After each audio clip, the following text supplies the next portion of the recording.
먼저 트리가 그려져 있다는 방법. 여러분 3일 후면 성탄절입니다. 드디어 크리스마스.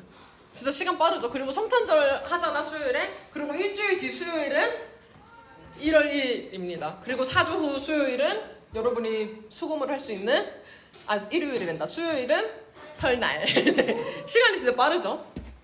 10일만 있으면 여기에 이제 고3들이 몇 명씩 생겨나고 중1이 올라와요. 중1 강규원 드디어 올라옵니다. 모두가 기대하고 있는 강규. 나 너무 궁금해 진짜. 올라와요. 한 살 더 먹는 거 실감 나요? 모르겠지. 예원이 고등학교 가요. 우리 예원이 이제 고등학교 가. 어떡하지? 시간이 참.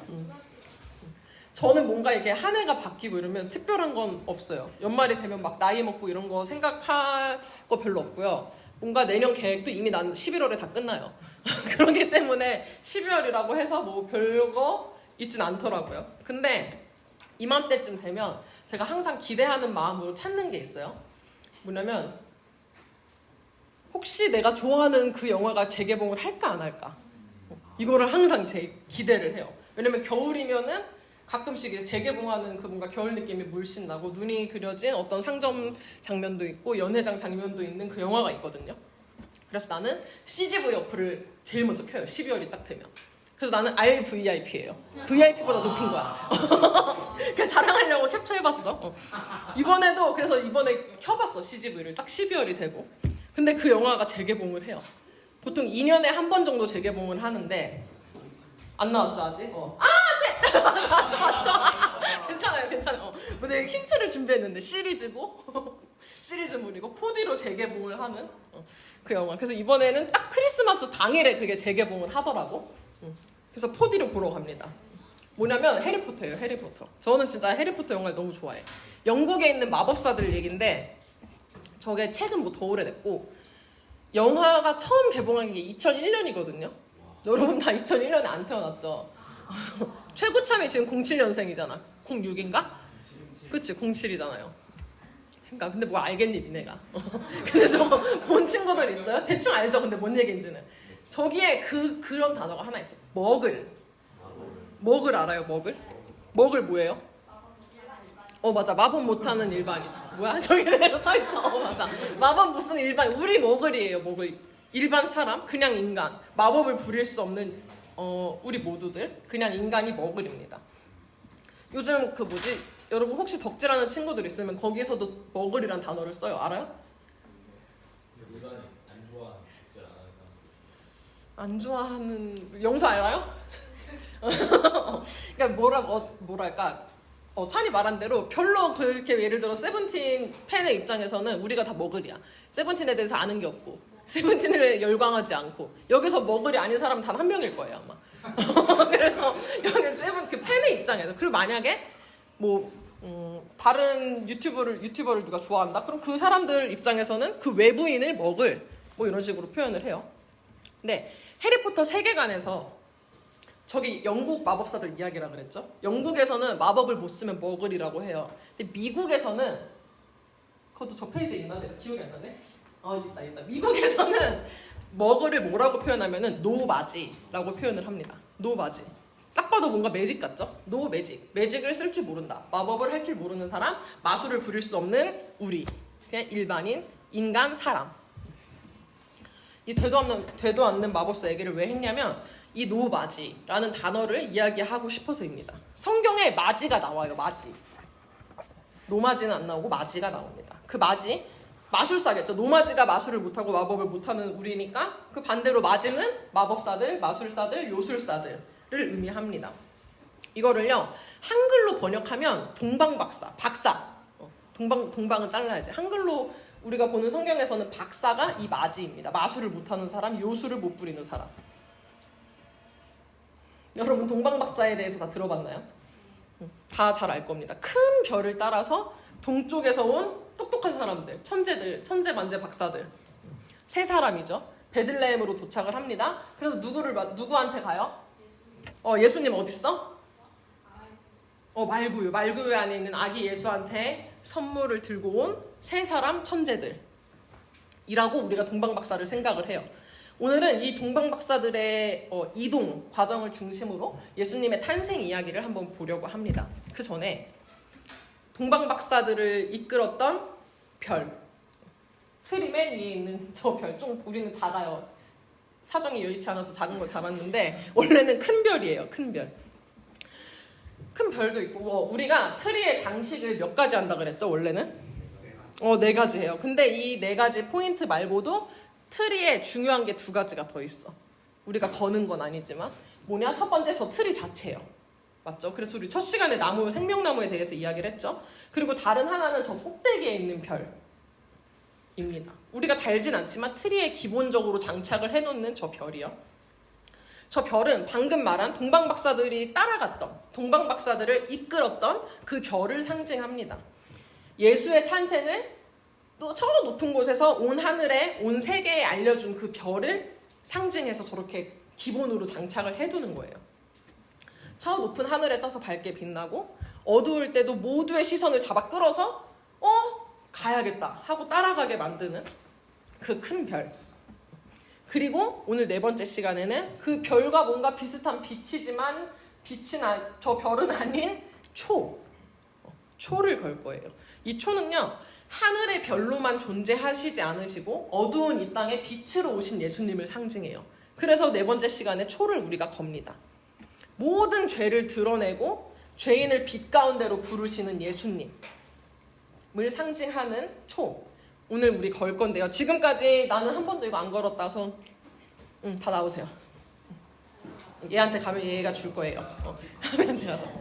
초 이거 작으니까 조심히 잘 걸어야 돼요. 순에서 한 명씩 아니고 안 걸었던 친구들 다 나오세요.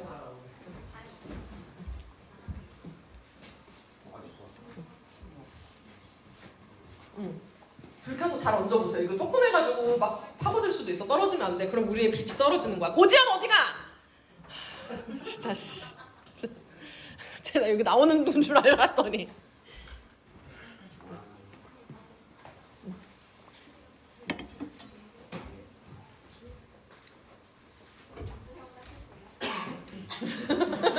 한 번 더 하고 싶은 사람 혹시 있으면 나와주시고 없으시면 선생님들 3분 나와주시면 됩니다. 예원이 한 번 더 하고 싶대요.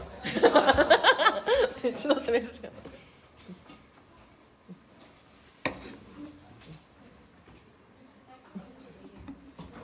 하은이가 해줘 그냥 2개. 하은이가 밑에. 앞에다가.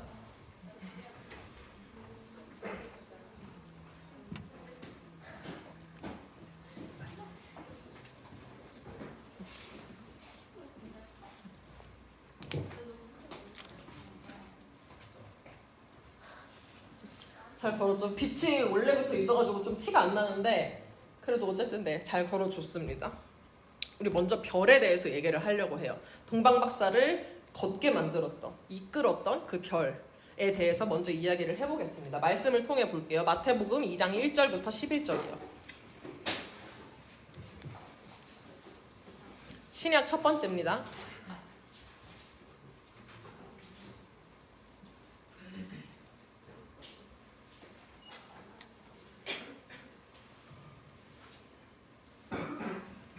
이거 금방 찾죠? 아니네. 찾아주세요. 천천히.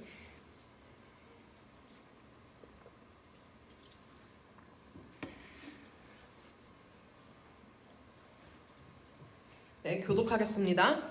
헤롯 왕 때에 예수께서 유대 베들레헴에서 나심에 동방으로부터 박사들이 예루살렘에 이르러 말하되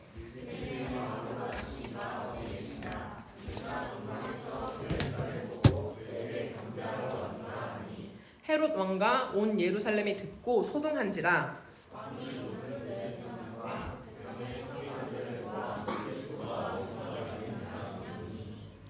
이르되 유대 베들레헴이오니 이는 선지자로 이렇게 기록된 바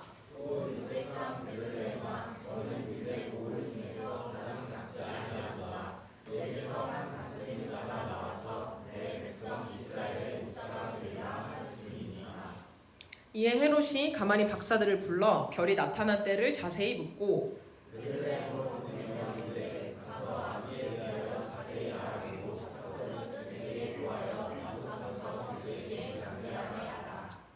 박사들이 왕의 말을 듣고 갈새 동방에서 보던 그 별이 문득 앞서 인도하여 가다가 아기 있는 곳 위에 물러서 서 있는지라.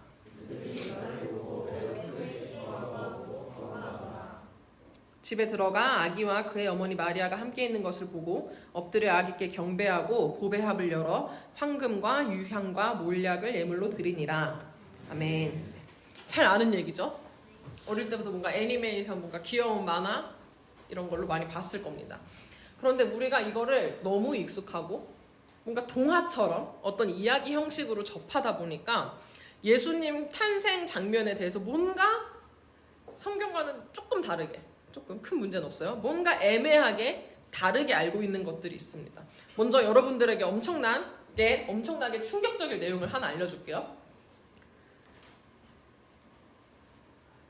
그림 하나 보여주세요.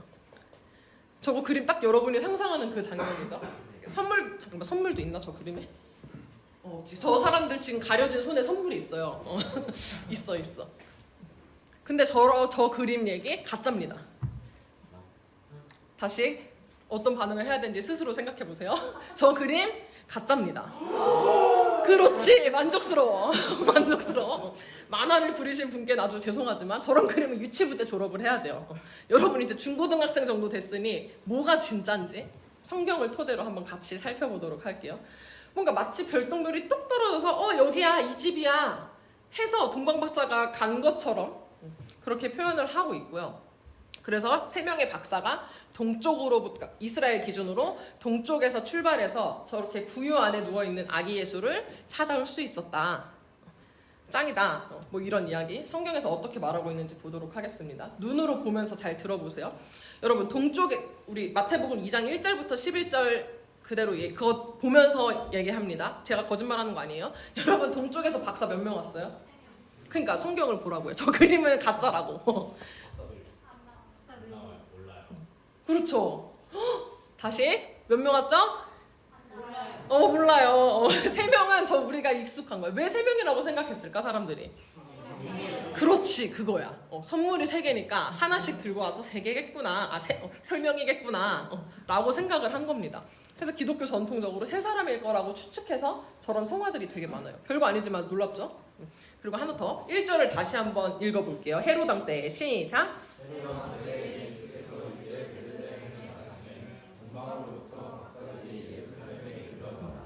네, 아멘. 예수님 지금 어디서 태어났대요? 근데 동방에서 온 박사들은 어디로 갔어요? 오, 동방 박사들 지금 말구유로 바로 갔어요? 안 갔어요. 바로 안 갔어요. 충격적이죠. 거의 서프라이즈급. 예수님은 이미 베들레헴에서 태어나셨습니다. 이미 태어났어요. 그리고 그 후에 박사들이 이렇게 별을 보고 걸어가서 예루살렘에 도착을 해요. 예루살렘은 유대 지역 하플. 뭔가 유대가 이렇게 서울이라고 치면은 그 안에 있는 하플이었고요. 베들레헴은 거기서부터 한 8-9km 정도 떨어진 작은 마을이었습니다. 쳐보니까 롯데월드에서 이 동네 정도 거리. 아주 핫한 그 잠실부터 버티고개 우리 교회까지 그 정도 거리예요. 우리 어릴 때는 뭔가 박사들이 별을 따라서 걷다가 마치 그 걷는 중에 아기 울음소리가 들려서 똑똑똑 여기 아기가 태어났나요? 하는 그런 느낌적인 느낌으로 기억을 하지만요. 그렇지 않아요. 박사들이 유대 지역으로 왔을 때 이미 예수님은 태어나고 끝이야. 계속 말구에서 사시진 않았을 거 아니에요. 이미 태어나신 다음입니다. 본인들 나라에서 어떤 별을 보고 저기 가자, 큰 왕이 태어난 것 같아, 경배하러 가자 라고 해서 출발을 한 겁니다. 그리고 하나 더, 아까 말한 거 말구유로 바로 간 거 아니고 어디 지역 갔다고요? 예루살렘, 베들레헴에서 태어났지만 하플 예루살렘에 먼저 도착을 해요. 그 하플에는 누가 살고 있었냐면 헤롯 왕이 살고 있었습니다. 헤롯 왕의 명성은 다들 익히 들어서 알고 있죠. 좋은 왕, 나쁜 왕. 기독교인 기준에서 상당히 나쁜 왕이죠. 그 사람의 어떤 행적 이런 거는 우리가 몰라요. 근데 나쁜 왕으로 우리가 알고 있어요. 맞아요. 박사들이 예루살렘에 딱 도착을 해서 이런 말을 해요.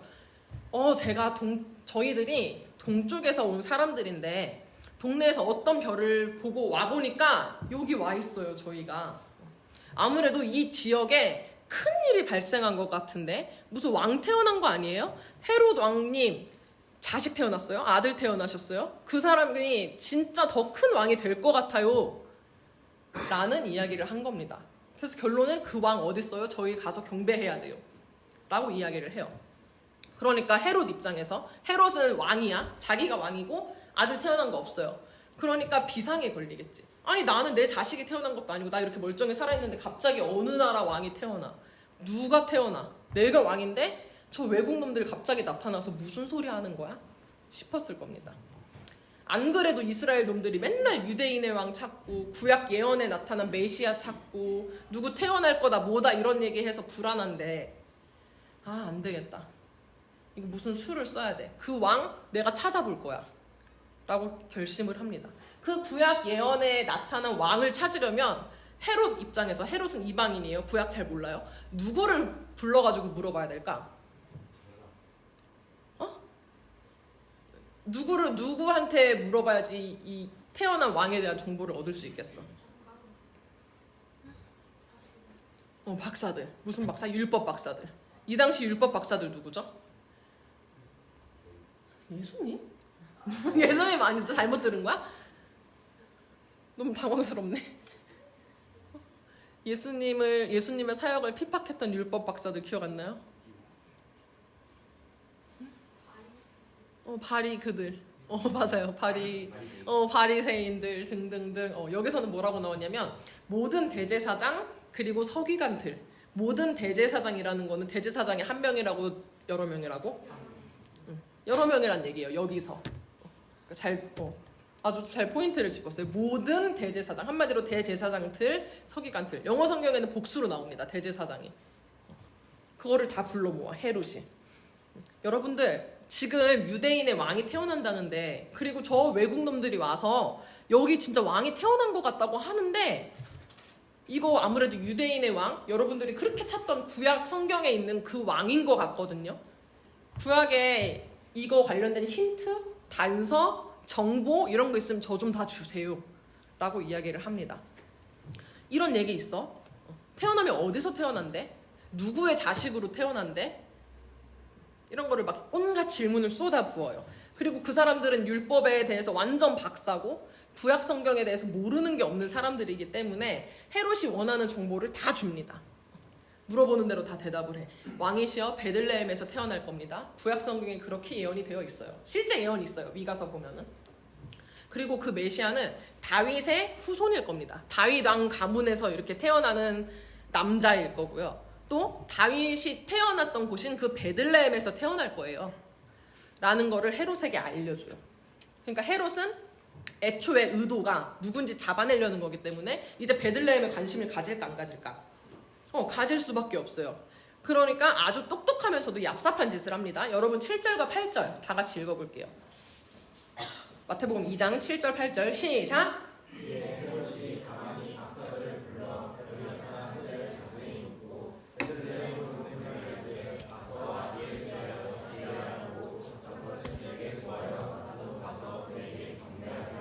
아멘.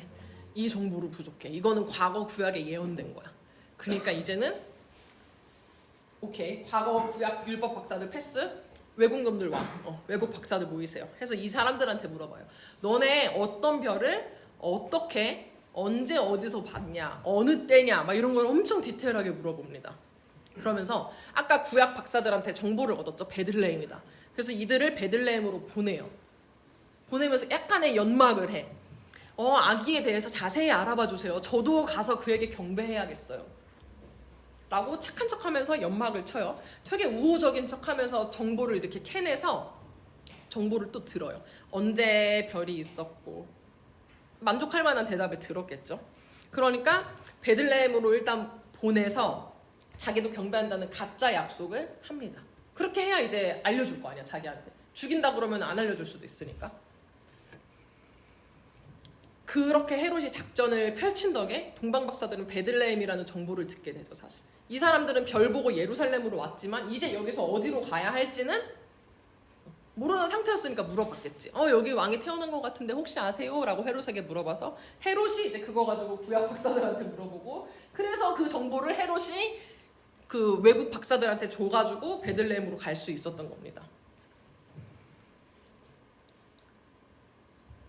그때부터 이 별이 본격적으로 다시 등장을 해요. 베들레헴 쪽으로 가요. 정보를 들었으니까 외국 박사들이. 이렇게 가다가 어느 한 별이 또 보이기 시작하는 거야.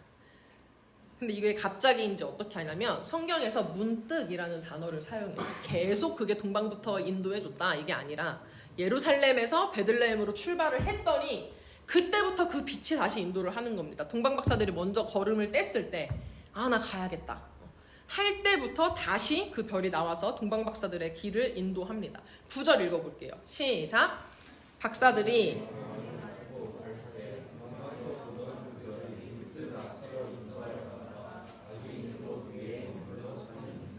네, 아멘.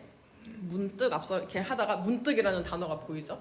이 박사들은 지금 자기 나라 동방의 어느 국가에서 이 별을 보고 예루살렘까지 왔습니다. 일단 페르시아라고 추측을 해요, 사람들이. 어쨌든 뭐 동쪽. 근데 예루살렘에서는 헤롯을 통해서 베들레헴이라는 구체적인 곳에 대한 구체적인 정보를 다시 들었어요. 그래서 그 길로 갑니다. 그렇게 가다가 처음 자기들을 이끌었던 그 빛, 그 별이 다시 보여서 그거를 따라갔더니 어느 한 집에 멈춘 거야. 엄청 구체적으로 인도를 해준 거죠. 그제야 박사들은 여기구나, 여기에 왕이 있구나, 여기 무슨 일 있나 보다, 뭐 태어났나 보다 라고 깨닫게 된 겁니다. 그래서 집에 들어가요. 그러니까 누가 있었다고 하냐면 아기 예수와 어머니 마리아가 있었대요. 이때 대면을 하는 겁니다. 박사들은 아기 예수에게 경배하고 준비한 선물 몇 가지였죠? 그 3가지를 드리는 걸로 오늘 말씀이 마무리가 돼요.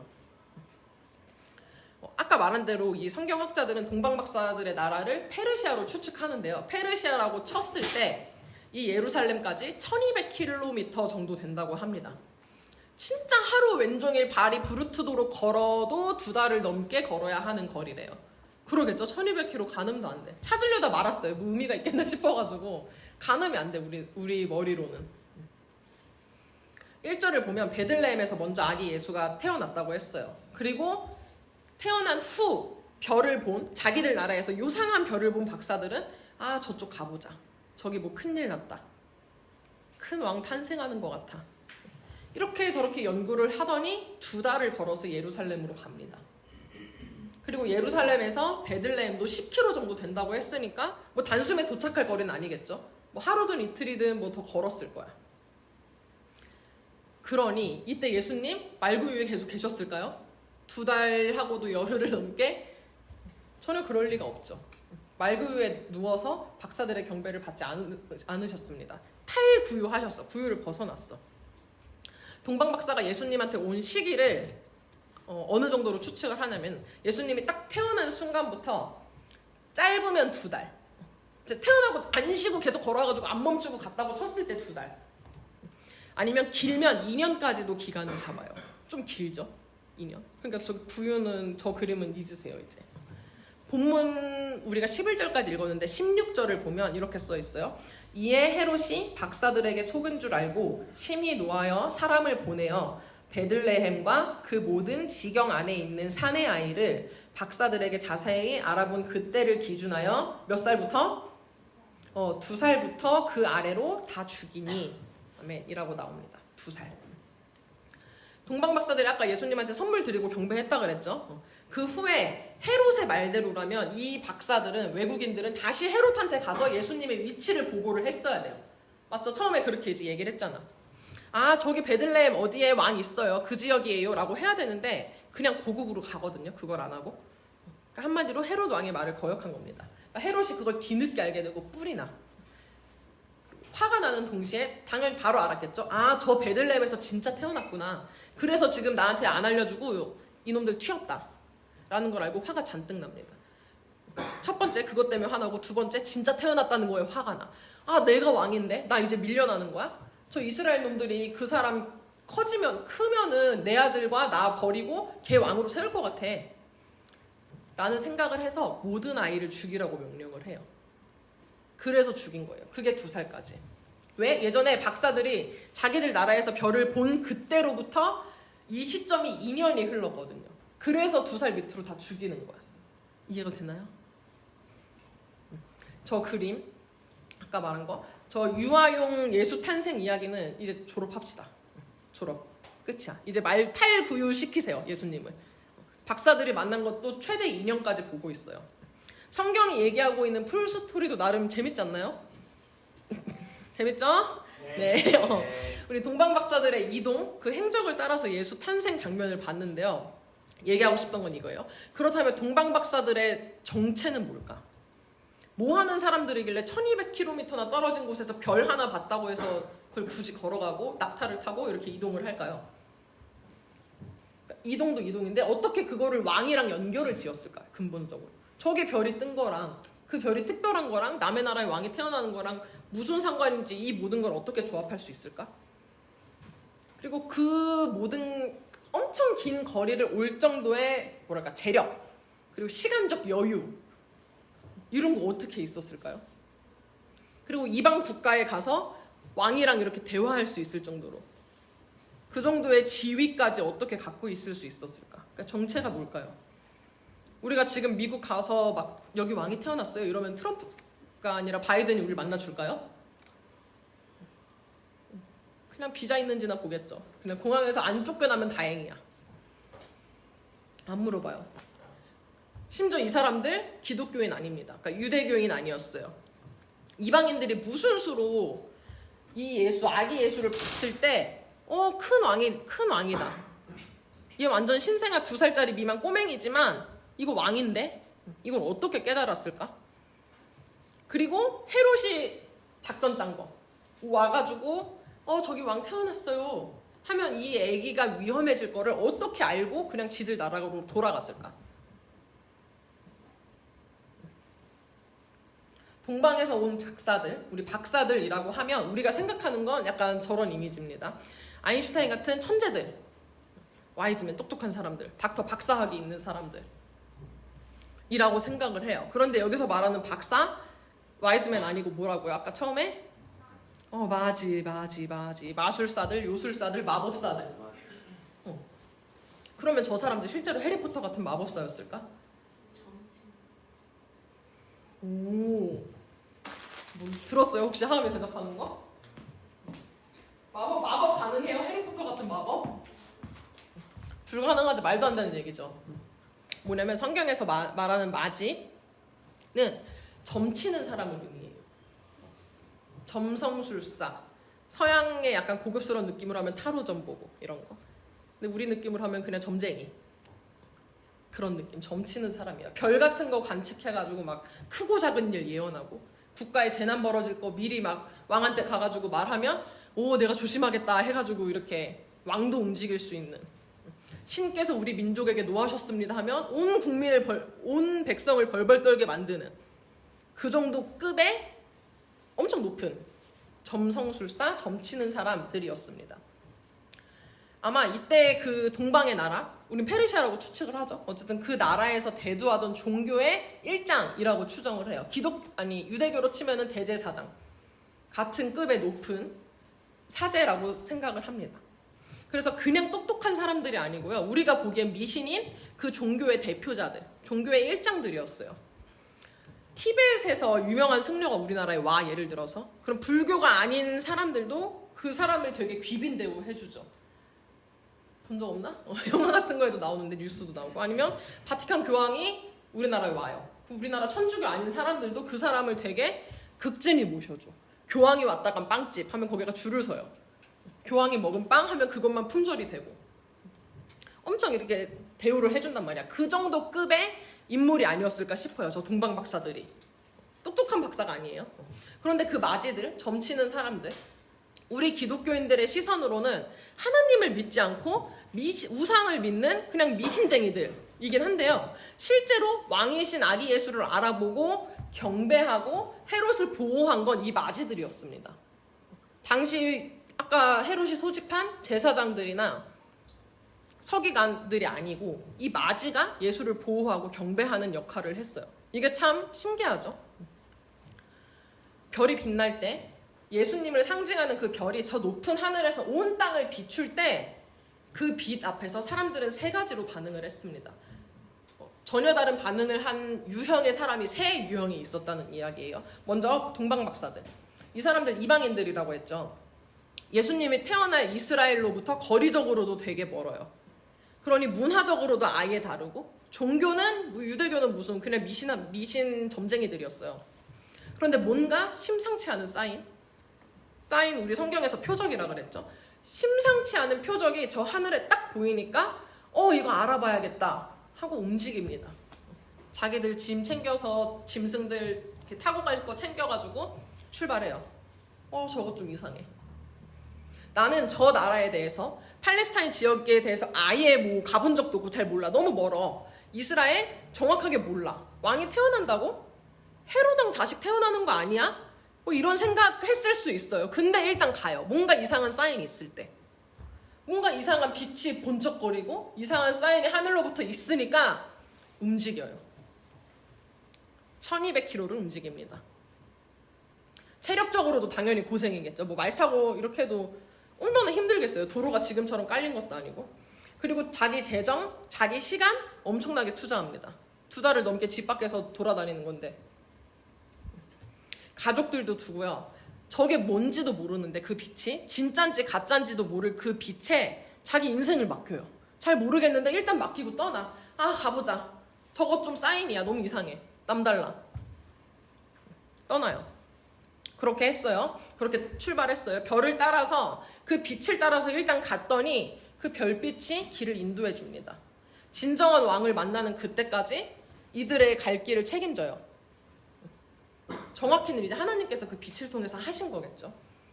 심지어 하나님은 악당인 헤롯을 통해서도 동방박사들의 갈 길을 가르쳐 주십니다. 베들레헴으로 가! 예루살렘에 도착한 이들에게 베들레헴이라는 지명을 알려줘요. 그렇게 해서 결국 동방박사들은 아기 예수를 만납니다. 직접 아기를 대면하고요. 예물을 드리고 엎드려 경배해요. 하나님의 사인을 받았을 때 잘 모를 수 있어요. 근데 일단 해. 그거 좀 이상해. 사인이 조금 심상치 않아? 빛이 남달라. 그냥 갑니다. 갔더니 삶이 변화된 거죠. 여기서 경배했다고 얘기가 나옵니다. 이거는요, 당시 왕이나 신한테 하던 예법의 개념이에요. 그러니까 이게 구체적으로 뭐 절을 한 건지 뭔지는 모르지만 예법 개념이에요. 통치자들에게 하던 격식인 인사와도 같은 걸 꼬맹이 2살짜리 이제 막 걸어 다닐까 몰라 2살도 안 된 그 아가에게 경배한 겁니다. 엄마 품에 있는 갓난아기 많아야 2살 적으면 진짜 2-3달밖에 안 된 그 아기한테 경배를 하고요. 값비싼 예물 3가지를 바쳐요.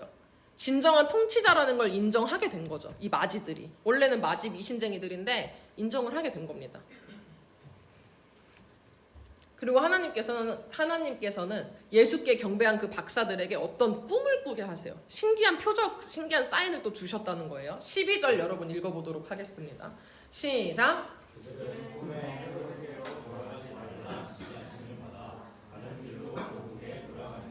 아멘. 헤롯이 예루살렘에서 박사들을 기다리는 동안 얘네가 이제 박사들이 말을 안 하고 튀었다 그랬죠. 고국으로.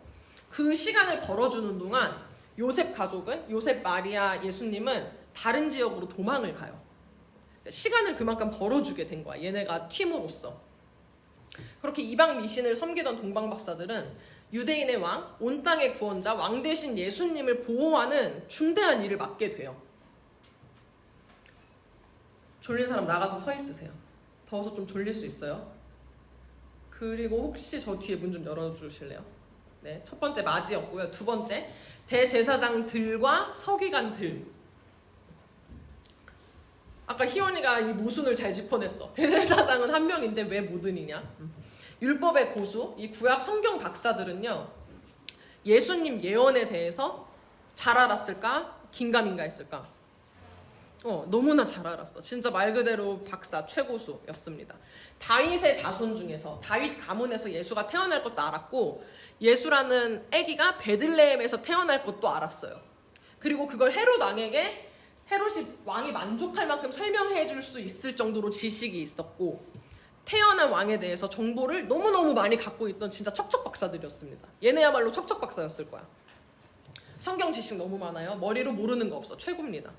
그런데 자기들 입으로 유대인의 왕에 대해서 설명을 하면서도 별이 뜨건 말건 저 빛 때문에 온 예루살렘이 소동을 하건 말건 전혀 신경 쓰지 않았습니다. 몇백 년 전에 쓰인 성경의 예언을 오늘날의 이 현실, 내 삶과 전혀 연관시키지 못한 거죠. 이거를 이제 교회에서는 영적으로 무지하다, 영적인 눈이 감겨있다, 이런 식으로 표현하기도 합니다.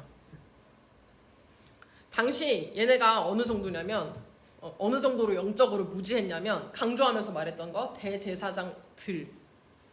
대제사장, 우리 배운 대로라면 원래 몇 명 있어야 되죠? 전국에서 한 명밖에 있을 수 없어요. 그런데 들이래, 들. 성경에서는, 구약에서는 한 명만 하라고 했는데 지들이 그렇게 잘 알고 있는 구약에서 말하는 대로 안 지키고요. 자기들이 판단해서 정치적인 이유로, 경제적인 이유로 필요에 따라서 여러 명 세운 겁니다. 몇 명이었는지 몰라. 10명이었는지 20명이었는지. 이 뭐 온갖 핑계를 대면서 자기들 하고 싶은 대로 했겠죠. 머리로 구약 너무 잘 알아? 근데 안 지켜. 뭐 죄된 본성으로 순간 나도 모르게 거짓말했어. 뭐 이것도 아니고 다 같이 모여서 작당을 해서 우리 대제사장 더 하자. 이 정도로 타락하고 영적으로 눈이 감겨있던 겁니다. 그렇게 이들은 별이 환하게 비치든 말든 지금 이 온 땅에 어떤 빛이 다가오고 있는지 전혀 깨닫지 못해요. 빛이 빛인 줄 몰라요. 성경은 성경이고 내가 알고 있는 건 내가 알고 있는 그 정도로 끝나는 거고 이 현실은 그거랑 관련이 없어. 해당이 안 돼. 내가 지금 있는 곳, 나 베들레헴에서 가까워. 근데 베들레헴에서 예수 태어난데도 그게 그 베들레헴이라고 연관을 짓질 못하는 거죠. 결국에는요, 이 사람들은 동방박사와는 전혀 다른 결말을 맞습니다. 동방박사는 아까 아기 예수를 살리는 일에 쓰임을 받았다 그랬죠. 하나님께서 역사하신 겁니다. 그런데 이들은 다 큰 33살의 예수님을 십자가에 못 박는 주범들이 돼요. 물론 이 당시 율법맨들 중에서 뭐 그 전에 죽은 사람도 있겠지만 그 계보, 대제사장들과 서기관들이 예수님을 빌라도 법정에 세우고 끝내 죽게 만듭니다. 얘네는 결말이 그거야. 참 다르죠, 결말이. 그리고 세 번째, 마지막 유형, 헤롯입니다. 헤롯. 전형적으로 빛을 극혐하는 어둠의 대표자. 어둠의 자식, 완전. 헤롯은 지금 왕입니다. 내 삶에서 내 멋대로 못하는 게 없어. 내가 말만 하면 다 할 수 있어. 내 삶뿐만 아니라 이 나라조차도 내 뜻대로 다 할 수 있어. 왕이잖아, 왕. 심지어 그냥 왕도 아니고 식민지야, 여기는. 진짜 내 맘대로 다 할 수 있어요. 그런데 이 상황에서 내가 왕인데 다른 왕이 태어나? 그럼 죽여야지. 안 그러면 내가 내 맘대로 이제 못해. 내 삶이 내가 왕을 할 수가 없는 삶으로 바뀌어. 그게 싫은 거죠. 저 별이 진짜 왕이야? 일단 알아봐. 진짜 왕이다. 죽여야겠다. 저게 죽어야 내가 살아. 이 마인드요. 나 자신을 잃기 싫어하고요. 빛을 밟으려고 하고 빛을 거부하는 거 어둠이라서 그렇습니다. 내가 어둠이니까 빛을 인정하기 싫은 거야. 빛이 오면 나는 없어지니까 미리 몰아내고 싶은 거죠. 빛이 오면 진짜 왕이 활동을 하기 시작하면 내가 없어질까 봐. 그렇지만 물론 예수님은 살아남으시죠. 살아남아. 아무리 헤롯이 2살 밑에 애기들을 다 죽인다고 난리를 쳐도요. 어둠은 빛을 이길 수 없습니다. 하나님이 그렇게 안 두세요.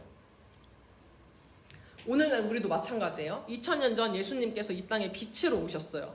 모든 죄를 들춰내시고 아무것도 숨길 수 없이 구석구석을 다 밝히시는 빛으로 이 땅에 오셨습니다. 그러나 어둠은, 사탄의 세력은, 죄악된 내 본성은 예수를 피하고만 싶어 해요. 어둠이니까. 빛을 몰아내고 싶은 거죠. 혹은 그렇게 대놓고 싫어하지 않아도 말로는 빛으로 나아갑시다. 빛 가운데로 걸으리. 이렇게 찬양해. 좋아해요. 근데 실제 내 삶이 그거랑 전혀 상관이 없을 수 있습니다. 마치 대제사장들과 서기관들처럼. 그런데 우리는 빛 가운데에서, 빛 앞에서 어떻게 행동해야 하는지 모범 답안을 봤어요. 동방박사들, 마지들.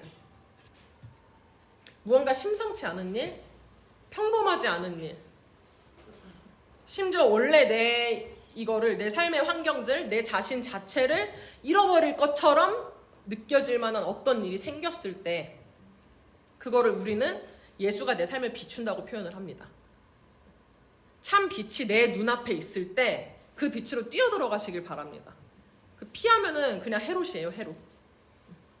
내가 계속 왕하고 싶어? 헤롯입니다. 잘 모를 수 있어요. 이게 빛이야? 이거 사인이야? 표적이야? 빛이 뭔데? 너무 추상적이야. 그럴 수 있어요. 잘 모를 수 있어요. 일단 가. 잘 모르겠어 내가. 이거 긴가민가? 이거 예수님의 사인이야? 일단 건드려 보세요. 그럼 결말이 납니다. 이것도 추상적인가요? 그러면 그냥 교회에서 하라는 거, 모범적인 크리스천들이 하는 거 그냥 다 하세요. 하라는 거 하라는 거야. 궁금한 거 생기면 뭐 신학적으로 기독교 신앙생활 등등 궁금한 거 생기면 선생님들이나 저한테 물어보고, 성경 읽으라 그러면 읽고, 기도하라 그럴 때 하고, 일단 그렇게 하나씩 그냥 잘 모를 수 있어. 그래도 하다 보면 점점 예수와 가까워지고 결국에 그 아기 예수 앞에 닿았던 동방박사들처럼 여러분도 예수를 대면할 수 있을 겁니다. 그때 우리는 진짜 예수님을 예배하고 경배할 수 있어요. 그리고 나아가 예수를 위해 쓰임받는 사람들이 될 겁니다. 동방박사들이 자기들은 잘 몰랐을 수 있지만 하나님께서 그들을 사용하셔서 예수를 보호하셨던 것처럼 우리 삶도 그렇게 가게 될 거예요. 그리고 어차피 신앙생활 하는 거 대제사장들 같은 거 말고 마지들처럼 쓰임 받아야 되지 않겠어요? 안 그러면 이거 다 헛투자인데, 시간 낭비인데. 3가지 유형 얘기했어요. 동방박사, 그리고 하나 더 대제사장들과 서기관들, 하나 더 헤롯. 선택하시기 바랍니다. 빛 앞에서 어떻게 살 것인가. 다 함께 일어나셔서 찬양하겠습니다.